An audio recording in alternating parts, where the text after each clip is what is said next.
What's going on, everybody? I hope everyone is having a great day so far. It's Miami, Florida State week. Why not break down position by position across the board with someone who's been putting in the work, putting in the hours to really analyze what's going on with Florida State's offense, their defense, with no other 247 Canes, man. Thank you for joining me. I greatly appreciate you taking time out of your day to break down the position battles at hand. Saturday night's big game. Thank you for having me. Anytime, man. So let's start it off. Quarterback position that essentially is the leader of the offense. What are your first thoughts about James Blackman at Florida State? Well, James Blackman is a guy that obviously is a dual threat quarterback. We know that. But, I'm not really seeing much from him. I think that's where mainly of all the problems from Florida State do come from James Blackman. I think he averages about 2.89 seconds, that's the average time for him to get rid of the ball. So whenever you have that, and you have pass rushers like Jalen Phillips on the other side and Quincy Roche, I think that's a problem for Florida State. I think they're going to look to get rid of the ball earlier out of his hands. So, what do we know about James Blackman? Well, James Blackman passes are typically short. You're looking for passes that are shorter than 10 yards. Because basically whenever he throws past 10 yards, he's 3 for 17. That's what he was against Georgia Tech. When blitzed, he's thrown 6 touchdowns and 6 interceptions going back to history to 2019. And he has a 71 passer rating, compared to when not blitzed, he's thrown for 11 touchdowns and 5 interceptions. So, that passer rating is a lot better than the 71. So I think that it's key for Miami to blitz on passing downs, pin your ears back. We got to hit him in the mouth and we got to get to him.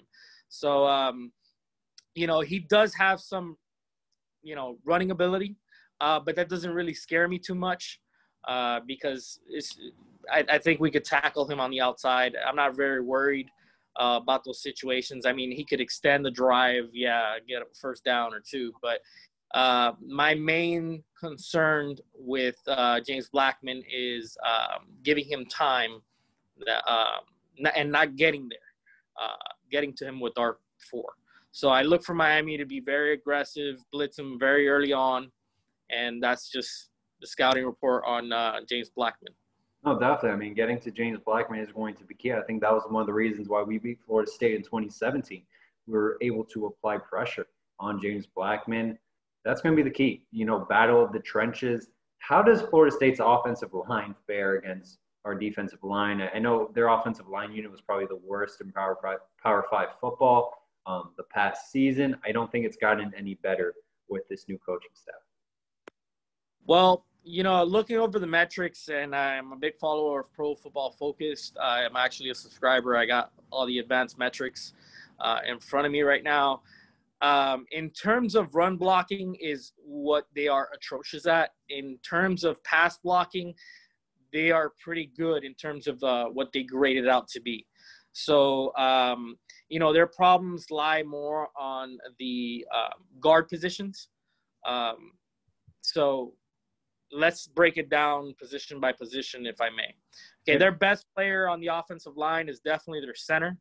Okay, so when we're looking at who's going to match up with them, we're looking at Harrison Hunt. We're looking at the Nessa Silveras. They definitely pose a matchup advantage when it comes to, pass rushing ability and pass blocking ability for them. Now, what I look for is for Miami to be able to hit those gaps between the center and the guard, okay, because they're going to obviously be forced to double team somebody. So if we could get penetration and hit those gaps, because that's what Manny Diaz likes to do, attack the gaps, just shoot down the gap as quick as possible. That's what he's known for. I think we'll get to him. That's where their strength is. Their best offensive lineman is their center. okay? And basically everything else is pretty average throughout. So I just want to keep this short. But if I were to give you names, give me a second so I could tell you. All right. So here are the Pro Football Focus grades, okay, on their offensive line last week. Obviously, you know, they're not something that we should be too concerned about, but at the same time, they're definitely not something that's too good. Maurice Smith, who I was talking about, he graded out overall as an 80.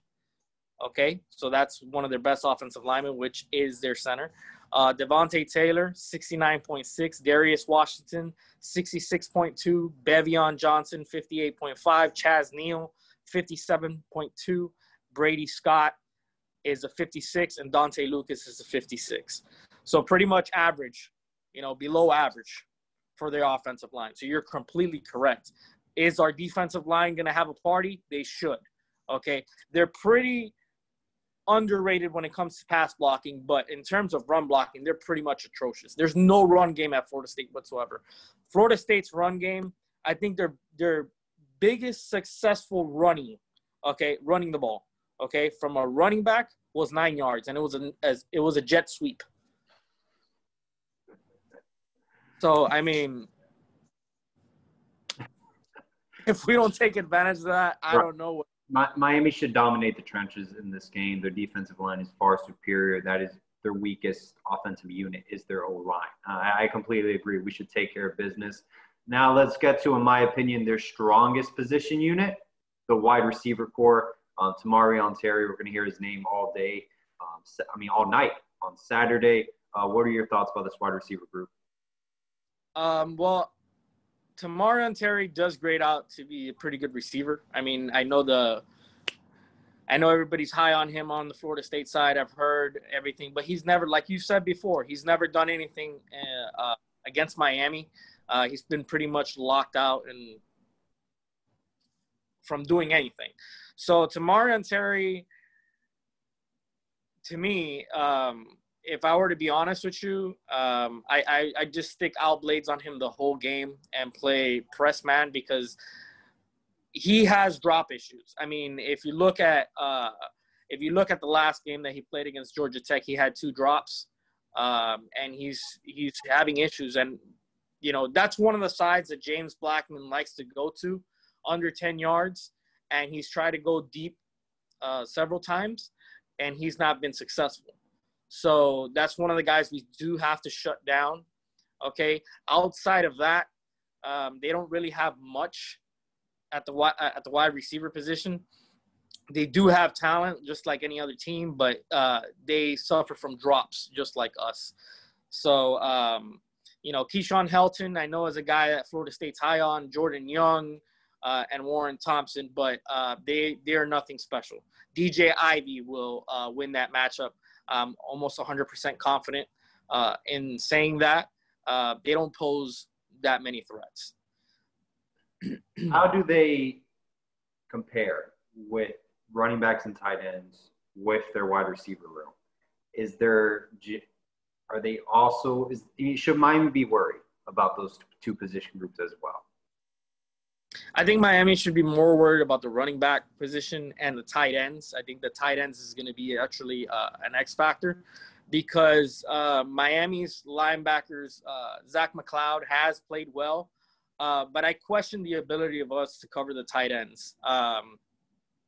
Not necessarily if we have a safety covering them, but necessarily as a lot of people haven't heard of Cameron McDonald. I think that's going to be the X factor for them. I hope that we're ready and scheme to cover their tight ends because they are going to be the X factor for Florida State. But in terms of how do they compare, they don't really compare to us. We have much more talent in that area than they do. So we do have a factor there in terms of they have the advantage basically against our linebackers. And in this new offense Florida State has, tight ends are going to be utilized. They like to throw it to the tight ends. So look out. That could be a matchup to look out for throughout the game. hey, we haven't seen that in the past. Florida State utilize their tight ends that much in the past couple of years. But this game, tomorrow night, definitely look out for that matchup. Linebacker play Zach Mccloud probably played his best game as a Miami Hurricane against Louisville. Would like to see Bradley Jennings step up a little bit moving forward. Anything else you want to comment before we jump into the defense for Florida State? Florida State has a package and their most successful players. I'll give you 3 players that Florida State has. Marion Terry, James Blackman, and Jordan Travis. Jordan Travis actually graded out as their best playmaker against Georgia Tech. And let me tell you, Jordan Travis, most of the runs out of 6 runs that they had with Jordan Travis, 5 was to the left. All right, to the left side of the line. We don't really have to worry about Jordan Travis getting loose or anything of that sort. As a passer, he's 0 for 1. He doesn't pose that much of a threat. So I'm not worried about that. I hope that Miami comes out ready, and even when Jordan Travis is in the game, they come prepared to flush him to the right side and overload the left side. Yeah, Jordan Travis, he's a good athlete. He's a great runner, but, he's nothing. Mikael Cunningham was a better runner than Jordan Travis. I'm not worried about Jordan Travis. We should easily shut him down. We should take care of business. This is a weak Florida State offense. I know people say, hey, don't doubt them. There's talent. Yeah, there's talent, but, Miami should be ready to go from snap number 1. We should punch Florida State in the mouth and completely shut down their offense. No more than 10 points, easily. Just like we've done the past 2 years. Let's flip over to the defensive side of the football. Let's start off with their strongest unit, defensive line. Keep hearing the name Marvin Wilson, blah, blah, blah. Look, I'm not a big fan of him. He looks the part. He doesn't really play the part. What are your thoughts about this defensive line unit? Marvin Wilson is just a big guy down the middle. They obviously Florida State plays a 3-4. That's their system. He does pose a threat when it comes to, matchup wise. Anybody you put him against in our offensive line, he basically has an advantage over in terms of how he graded in Pro Football Focus. But in terms of playmaking ability, it's more of his pass rush ability and the people around him that make him special. It's not him himself. He's just 300 and something pounds. He's a huge guy. So yeah, he's going to be hard to move in the run game. But I'm really not worried. They're nothing special up front. Our O-line, they pretty much dominated the defensive line last year. Any hiccups this year, or we should take care of business again? Yeah, surprisingly, whenever we're pass protecting against their D-line, pass protecting, we've actually graded out really good.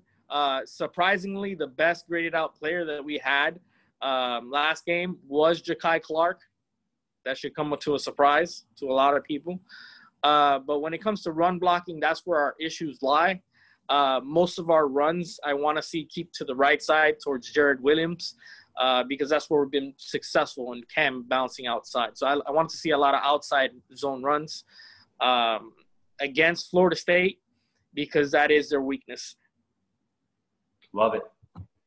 Linebacker core, I feel like does not get a lot of attention. Amari Gainer, one of their better players on defense, led the team in tackles against Georgia Tech. He's an underclassman. He's a sophomore. What are your thoughts about this linebacker core? The linebacker core, Amari Gainer is one of their upcoming players, and he does post a matchup threat against Miami.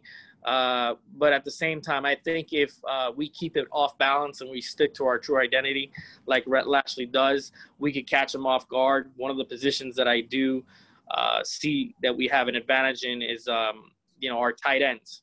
Which one of their linebackers could cover Brevin Jordan? Which one of their linebackers can cover on a consistent basis Will Mallory? Name me one. There's nobody in that linebacking core for Florida State that can cover our linebackers. No, it's a complete mismatch. I mean, we have the talent, we have the guys in this offense. I mean, I'll be honest with you, they're going to be looking like fools the whole night. I mean, it's going to be night and day the difference, in my opinion. I'm not trying to be too confident, but I'm just seeing the matchups. It's like you just said. I mean, Amari Gainer is a good player, but, like, put him up with the best tight end in the nation. Like, sorry. Then you have Will Mallory, most athletic tight end in the nation. I'm sorry. Like, we should dominate. Right. Yeah. I mean, they got a couple guys that are pretty unheard of, but I'm gonna let me pull it up real fast so you can see. So they're starting linebackers for this game. Obviously, they play at 3-4. You got Amari Gainer, which is the guy that you should watch out for. They also have Janarius Robinson, Emmerich Rice, and Leonard Warner. I'd say out of those, Leonard Warner is probably one of the guys that can pose a threat in the run game. He graded out pretty well. But in terms of their linebacking core, their leader, their strength, even though he's a sophomore, is Amari Gainer. Outside of that, I don't see anything flashy. I don't see any like playmaking ability from anybody from Florida State. Let's move over to their cornerback group. I know Asante Samuel they're probably their best player in the secondary. I'm not too big on Asante Samuel. He's a good player. He's not great. Like I said, I would rather have Al Blades over him. What are your thoughts about Asante Samuel in this position group? He has shutdown ability just like Al Blades does. I look for him to cover Wiggins the whole game. Wiggins should dominate that anytime. I mean, we saw literally Lawrence Cager play with Asante Samuel in the red zone on a fade route, I believe. I mean, literally took him to the house. I mean, complete mismatch. Asante Samuel, he's not a tall guy. D. Wiggins, he's long, lanky, around 6'3". I mean, that should be an easy mismatch all day. Yes, I completely agree with you. I'm glad you mentioned that. I was about to go there. The size comparison between D. Wiggins and the way Wiggins runs his route, he should find some open space, especially with De'Aaron King, his ability to extend plays. I just think it's a complete mismatch. As good as Asante Samuel is, and he's probably their best player besides Marvin Wilson on the defense, I still see us taking advantage of that and exploiting, the so-called so talented corner. So outside of Asante Samuel Jr., I mean, their next quarterback is Jerrion Jones. The talent drop-off is noticeable, very noticeable. So the guy that he'll be covering, whether it be Pope, Jeremiah Payton, needs to step up. I mean, the targets are there for Mark Pope. I look for him to have at least 6 to 7 targets this game. Wow. Hopefully, reel him in. The ball. That would be great. Yeah, hopefully he can reel him in because the mismatch there is completely evident. Special with this cornerback, this is just a clear mismatch. If we catch the football, I mean, we can dominate easily. I mean, it's pretty simple. Catch the football, and we'll put up points and we'll score drives. But, the main issue is not getting open. We're open. We just need to reel in the ball. So, hey, I completely agree, man. I'm not seeing really anywhere where Florida State has the advantage so far. Let's go over to their safeties. Well, they got Renardo Green and Jaden. I don't know how to pronounce his name, so I'm just gonna say Woodbay. No number he is. He is number 6. Number 6, all right. He actually graded pretty well in coverage, so I look for him to be covering one of our tight ends, whatever Florida State decides to do, whether they decide to man up and play press, Gotcha. Be more aggressive, because just that zone that we're playing against Georgia Tech just wasn't working. Georgia Tech did mesh concepts all day against Florida State, and they got whatever they wanted. The score may seem a lot lower than what it should have been, but they gave up yards all day. So, Georgia Tech just did whatever they want in terms of passing concepts with against Florida State and their safeties. So, Woodbay is probably their best guy at safety. I'm not 100% sure about Green being a playmaker. I'm not worried at all. That's another mismatch that I see for Miami on the win side. So, If I were to say a matchup prediction, who they would match up, I'd say they probably put Woodby on Brevin Jordan and Will Mallory. But who wins that matchup, I would say, is Brevin Jordan all day. Will Mallory especially. I think Will Mallory is one of the guys that hasn't been utilized much, and it's just like a secret weapon. I'll call him Weapon X for this game. I'd like to see us take advantage of our mismatch there. Anything else you want to add regarding Florida State's defense? They're soft. Wow. A soft Florida State defense going up against a high-power, non-stop air raid Miami Hurricanes offense that will run the ball down your throat. Is this the biggest mismatch you have ever seen in a Miami-Florida State football game? It kind of seems like Florida State's Al Golden and we're Jimbo Fisher.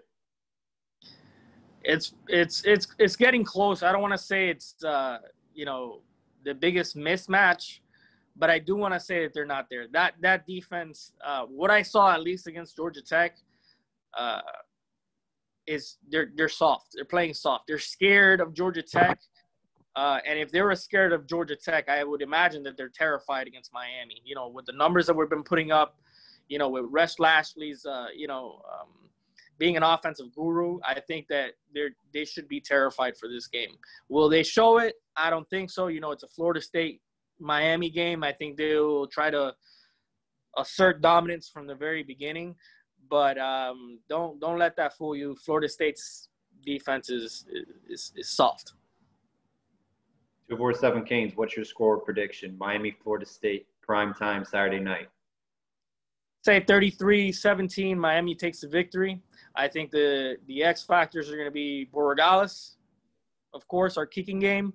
We shine. I don't know if you know this, but we have the best kicker and punter duo in all of college football right now. Let's keep it that way. 247 Canes, thank you so much for taking time out of your day to come on, man. Did a great job breaking down the game. And always, guys, all about the youth.